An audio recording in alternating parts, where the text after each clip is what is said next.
Selamat sore teman-teman sekalian, kita akan berbicara mengenai politik dan peristiwa politik.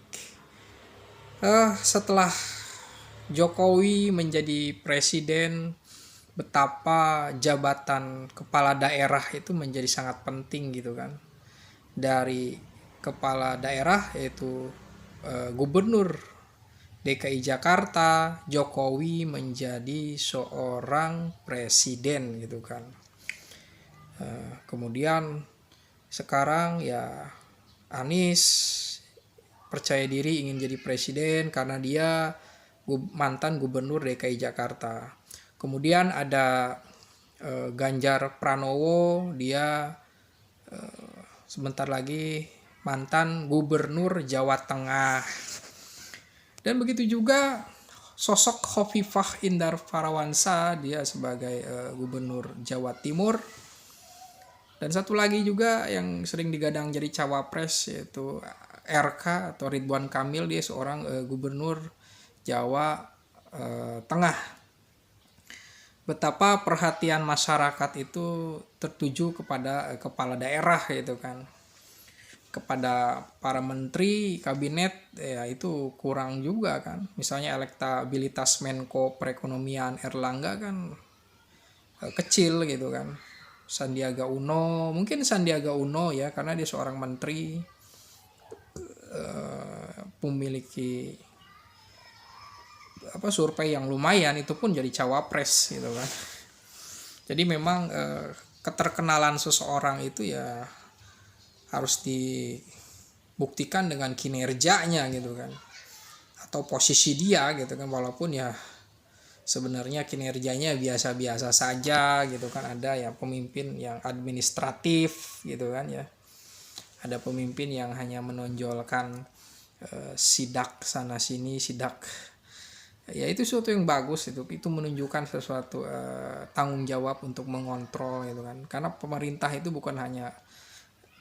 daerah itu bukan hanya untuk menyusun anggaran, tapi juga untuk mengontrol pembangunan daerah. Itu sesuatu yang bagus gitu kan. Kemudian ya itu, bahwa hadirnya kita memiliki image bahwa pemimpin itu hadir dari kepala daerah. Apakah tidak ada gitu ya kemauan kita untuk memilih dari menteri yang berprestasi gitu kan. Ya tentu saja psikologis politik masyarakat itu bukan hanya soal orang yang pandai bekerja gitu, tapi dia memiliki sisi yang menarik gitu kan, sisi kemampuan untuk berbicara kepada masyarakat tentang gagasan-gagasan yang bisa membawa Indonesia kepada kehidupan atau kesejahteraan gitu kan.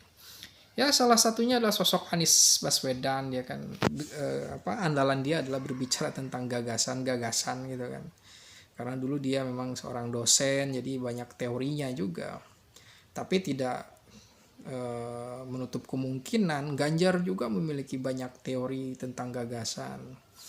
Gagasannya ya tetap yaitu tentang pelayanan publik itu kan. Dia tahu tentang detail pembangunan masyarakat. Ya begitu juga dengan Anies Baswedan gitu kan. Akhirnya ketika mereka menyampaikan program mereka, rekam jejak mereka, dan pemikiran yang progresif dan alternatif, nanti masyarakat akan memilih siapa yang lebih baik. Bisa saja Prabowo juga. Prabowo ya dia berbicara tentang geopolitik, tentang kecintaan terhadap bangsa dan negara, tentang pembangunan masyarakat yang adil dan makmur gitu lah ya. Ini sebagai suatu wacana yang besar tentang keindonesiaan gitu kan, tentang keadilan sosial, tentang kesejahteraan gitu kan. Dan Prabowo harus menanggapi hal-hal yang detail juga ya tentang APBD, APBN gitu kan.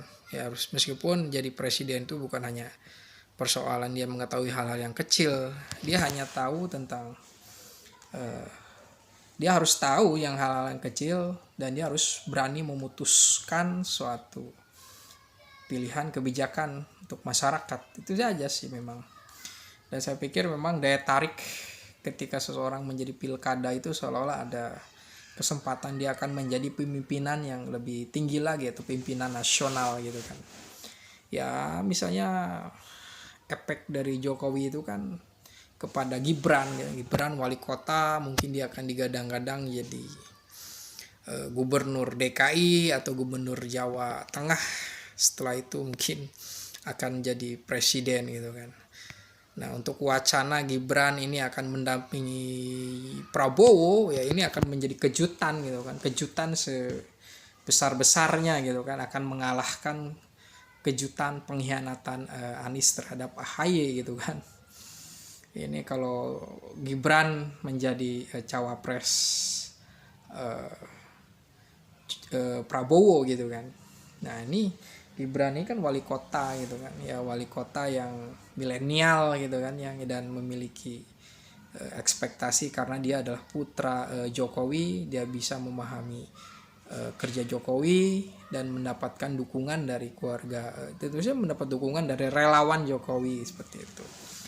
Jadi memang disayangkan juga dari kementerian tidak hadir seseorang yang mungkin bisa dianggap sebagai pemimpin gitu kan. Itu memang karena para menteri itu sibuk bekerja, mereka tidak sibuk cari panggung gitu kan, seharusnya seperti itu. Jadi mereka bekerja untuk masyarakat, ya memang tugasnya sangat berat menjadi menteri itu seperti itu. Jadi memang panggung politik saat ini adalah panggung politik para elit yang menjadi kepala daerah gitu kan. Kita akan lihat selanjutnya seperti apa politik kita. Terima kasih.